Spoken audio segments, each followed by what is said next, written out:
So now, see here, we are the music makers. इसमें बेटा question क्या पूछा है इन्होंने? Refer to any two examples given by the poet which identify poets and singers as movers and shakers. अब ये movers और shakers के लिए कौन से एग्जाम्पल्स दिए हैं पोएट ने? आपने कैसे स्टार्ट किया? We are the music makers is a tribute to artists, poets, musicians, and writers. The phrase the movers and shakers implies that artists are rebels who bring dynamicity.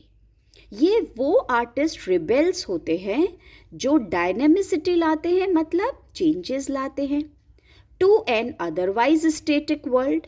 अगर artist नहीं होंगे तो world static हो जाएगा. They are escapists. हालांकि ये दुनिया से एस्केप करने वाले माने जाते हैं, yet they are the movers and shakers of the world forever it seems. अब ये छोटी सी कोट है, बिल्कुल बीच में लिखी है और इजी भी है और याद भी हो गई और क्वेश्चन से भी रिलेटेड हो गई. You can understand that. They are the people capable of moving and shaking the world and possibly building a new one. अब बेटा इसके बाद एग्जाम्पल्स पूछा था ना क्वेश्चन में, तो हमने एग्जाम्पल दिया है. In the third stanza of the poem Shaganase has alluded to biblical Nineveh and the Tower of Babel. तो मूव और शेक कैसे किया है? इन दो एग्जाम्पल्स को पोएट ने दिया है. ये दो examples are symbols of human rise and fall. Now Nineveh was the flourishing capital of the Assyrian Empire. आप देखो ये लंबा सा है ना स्टैंजा, तो इसमें हमने अंडरलाइन भी कर दिया बेटा. Nineveh was the flourishing capital of the Assyrian Empire founded by Nimrod.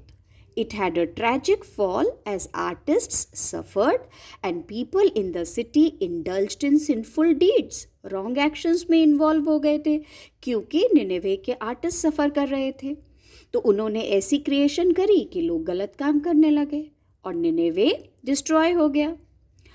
The Tower of Babel is a symbol of human unity and coordinated efforts as artists were happy, क्योंकि उस समय आर्टिस्ट हैप्पी थे और people rose up something that needs great creativity and unity. Though it could never be completed, पर ये tower कभी complete नहीं हो पाई as it was human arrogance to claim equality with God. अब इसके बाद हमने एक और छोटी सी कोट लिखी है, आप चाहो तो उसको हाफ भी कर सकते हो और नहीं तो कोई बात नहीं भी लिखना तो ऊपर तो लिख ही दिया.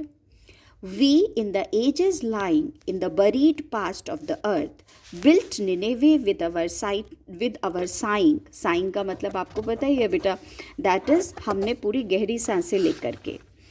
And Babel itself with our mirth. mirth का मतलब happiness बनाया था. और उसके बाद बेटा हमारा कंक्लूड कैसे लिखा है हमने आंसर को ख़त्म करने के लिए. To conclude the movers and shakers is the metaphor. Poetic device भी बता दिया for the creative artists who move the world forward. So I do hope you have understood how to write it and how long to write it. अब देखो ये वाला question बिल्कुल different. अब ये वाला क्वेश्चन देखो, ऐसा है मैटर सेम नहीं होता है. The power of artist is considered divine. बेटा गॉड के जैसी पावर आर्टिस्ट को दी है. इल्यूसिडेट करो, तो इल्यूसिडेट का मतलब एक्सप्लेन करो. तो हमने heading the art almost a divine creation. जैसे गॉड के पास पावर है वर्ल्ड को क्रिएट करने की, डिस्ट्रॉय करने की, उसी लेवल पे पोएट ने आर्टिस्ट को भी रख दिया है. अब इसको हमने कैसे बिल्कुल डायरेक्ट स्टार्ट किया, हेडिंग अच्छी सी दे दी, आर्ट को डिवाइन क्रिएशन से कंपेयर किया है. In the third stanza of the poem direct हमने बताया थर्ड स्टैंजा में Shaganase has attributed divine status to art by referring to biblical cities Babel and Nineveh and the artist's power to create and destroy. अब बेटा poet का नाम लिखना बीच बीच में अच्छा रहता है. The poet's purpose in using these references is this. When artists suffer, a Nineveh is built in which people indulge in sinful deeds and invite God's wrath. बेटा, when artists are happy, a Babel rises up, something that needs great creativity. तो ये भी creation का काम और destruction का काम God के जैसा जो उन्होंने किया. पर इस वाले आंसर में हमने एक नई चीज़ ऐड की है. For each age is a dream that is dying और one that is coming to birth. छोटी सी कोट है, वो हमने लिख दी.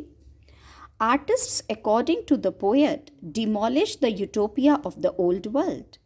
They predict about the new desirable world. तो बेटा यूटोपिया का मतलब क्या हो गया? वो जो इमेजिनरी बढ़िया वाली दुनिया थी पुरानी, उसको डिमोलिश कर दिया. दे प्रेडिक्ट, और फिर आर्टिस्ट फोरकास्ट करते हैं about the new desirable world. This art is unkillable, immortal है आर्ट. हैंस, अब देखो बिल्कुल एसेंस वाली लाइन लिखी है. As the God is considered creator, maintainer and destroyer of the world, so is the role of artists. As the God is immortal, so is the work of artists. The power of artists is supremely divine. आप conclusion में देखो हमारे answers का बिल्कुल बढ़िया वाला होना चाहिए और बिगनिंग भी होनी चाहिए. बेटा, I do hope you have understood and I will take 2 more answers of this poem so that you can better understand it, how to write your answers, how to frame your answers. Okay, fine, bye.